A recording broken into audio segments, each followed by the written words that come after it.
నమస్కారం అండి యూట్యూబ్ మిత్రులకు. 2 రోజుల క్రితం ఆంధ్రప్రదేశ్లో వైఎస్ఆర్సీపీ కేంద్ర కార్యాలయాన్ని సిఆర్డీఏ అధికారులు కూల్చివేయడం జరిగింది. దీనికి వాళ్ళు చెప్పిన కారణం సరైన ఆధారాలు లేకుండా నిర్మాణాలు చేపట్టినారు. కోట్ల విలువ చేసే భూమిని ఎకరా 1000 రూపాయల లెక్క ప్రకారం తక్కువ రెంట్కు తీసుకొని వీళ్ళు బిల్డింగ్ నిర్మిస్తున్నారు. కనుక మా బిల్డింగ్ మాకు స్వాధీనం చేసుకుంటున్నాము, మా యొక్క ఆస్తి మేము స్వాధీనం చేసుకుంటున్నాం మా స్థలాన్ని అని చెప్పి వాళ్ళు ఒక పత్రికా సమావేశం చెప్పడం జరిగింది. కానీ జగన్మోహన్ రెడ్డి గారు దీనికి ట్విట్టర్లో ట్వీట్ చేస్తూ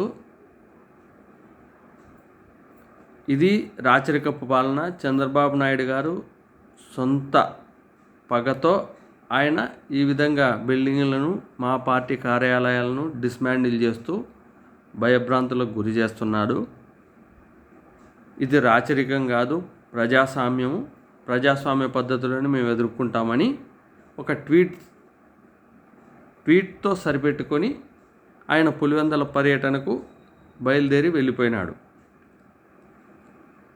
కానీ నిజంగా మనం అబ్జర్వ్ చేస్తే కోట్ల విలువ చేసే ఆస్తి ఒకవేళ మనదైనా ప్రభుత్వానిదైనా మన ఆస్తి అయినా ఎవరికైనా తక్కువ రెంట్కు ప్రాక్టికల్గా మనం మన ఆస్తి ఇవ్వగలుగుతామా?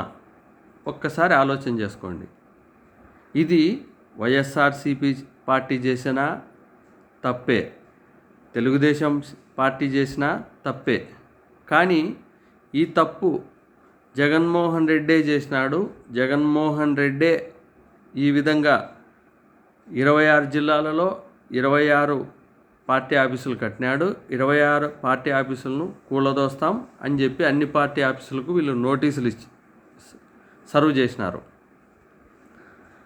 జగన్మోహన్ రెడ్డి ముందు ముఖ్యమంత్రిగా 2024 ముందు ముఖ్యమంత్రిగా ఉన్నప్పుడు జగన్మోహన్ రెడ్డి గారు నిజంగా ఈయన జీవో తెచ్చిన తర్వాత ఈ యొక్క కార్యక్రమాలు చేపట్టినారా? తక్కువ రెంటుతో పార్టీ ఆఫీసులు కట్టుకోవడం, లేక ఈ జీవో చంద్రబాబు నాయుడు తీసుకొచ్చినారా?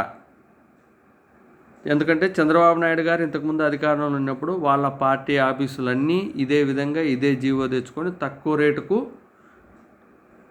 ఈ విధంగా కట్టుకున్నాడు. ఇప్పటి వరకు కూడా ఉన్నాయి. కొన్ని 33 ఏళ్ళ లీజుతో ఉన్నాయి, కొన్ని 99 ఏళ్ళ లీజుతో ఉన్నాయని చెప్పి ఈ యొక్క వైఎస్ఆర్సీపీ మంత్రులు కానీ కార్యకర్తలు కానీ సోషల్ మీడియాలలో మాట్లాడడం జరుగుతుంది, పత్రికా సమావేశాల్లో చెప్పడం జరుగుతుంది. కానీ ఇదే విషయాన్ని రాష్ట్ర ముఖ్యమంత్రి అంటే అప్పుడు మాజీ ముఖ్యమంత్రి ఇప్పుడు మాజీ ముఖ్యమంత్రి జగన్మోహన్ రెడ్డి గారు ఆయన ఎక్కడైతే కూలదోసినారో ఆ బిల్డింగ్ దగ్గరికి వెళ్ళి నిలబడి ఒక పత్రికా సమావేశం పెట్టి ఏమని, ఈ విధంగా అయ్యా మీరు ఈ జీవో తీసుకొచ్చింది మీరే, గతంలో మీ జీవోతో మీరు ఏ విధంగా బిల్డింగులు కట్టుకున్నారో అదే విధంగానే మేము కూడా మా బిల్డింగులకు మేము అనుమతులు ఇచ్చుకొని కట్టుకున్నాము. ఒకవేళ కూలదోయాల్సి వస్తే మొదట మీ బిల్డింగులు కూలదోయండి, ఒకవేళ ప్రభుత్వం స్వాధీనం చేసుకోవాల్సి వచ్చి మొదట మీ బిల్డింగులు స్వాధీనం చేసుకోండి, ఆ తర్వాత మా బిల్డింగుల వరకు రావండి అని చెప్పి జగన్మోహన్ రెడ్డి గారు అక్కడ నిలబడి ఒక ప్రెస్ మీట్ పెట్టింటే బాగుండేదేమో. ఎందుకంటే జనాలలోకి ఇంకా పూర్తిగా మంచిగా పోయేదేమో అని మనం అనుకోవాల్సిన అవసరం ఉంది. ఎందుకంటే బాధితుడు జగన్మోహన్ రెడ్డి. ఒక ట్వీట్తో సరిపోయేది కాదు కదా. ఈరోజు ఒక బిల్డింగ్ పడగొట్టినారు, రేపు ఇంకో బిల్డింగ్ పడగొడతారు. వాళ్ళు మొత్తం జగన్మోహన్ రెడ్డి ఒక విధ్వంసకారుడు, జగన్మోహన్ రెడ్డి ప్రభుత్వ ఆస్తిని కబ్జా చేసినాడు అనే విధంగా వాళ్ళు ప్రొజెక్ట్ చేస్తూ చూపిస్తున్నప్పుడు దాన్ని ప్రజలకు ఏ విధంగా తప్పు చేసినానా లేదా అని అడ్రస్ చేయాల్సిన ఆ యొక్క జగన్మోహన్ రెడ్డి మీద ఆ బాధ్యత ఉంది, అడ్రస్ చేయాల్సిన బాధ్యత ఉంది. కానీ జగన్మోహన్ రెడ్డి గారు ఎందుకో గతంలో మాదిరి కాకోకుండా కొంచెం భిన్నంగా ఆయన పైన ఉన్న కేసుల భయంతో ఎందుకో కొంచెం ప్రెస్ మీట్ పెట్టి ధైర్యంగా మాట్లాడలేకపోతున్నారేమో అని సందేహం కలుగుతుంది. ఎందుకంటే బాధితుడు ఆయన దగ్గరుండి ఈ విధంగా గతంలో ఈ విధంగా మీరు పార్టీ ఆఫీసులకు తెచ్చుకున్నారు, ఇప్పుడు కూడా మేము పార్టీ ఆఫీసులకు సేమ్ అదే విధంగా తెచ్చుకున్నాము అని కనుక ఆయన ప్రొజెక్ట్ చేసి నింటే కొంచెం బాగుండేదేమో అని నా యొక్క మనోభావం.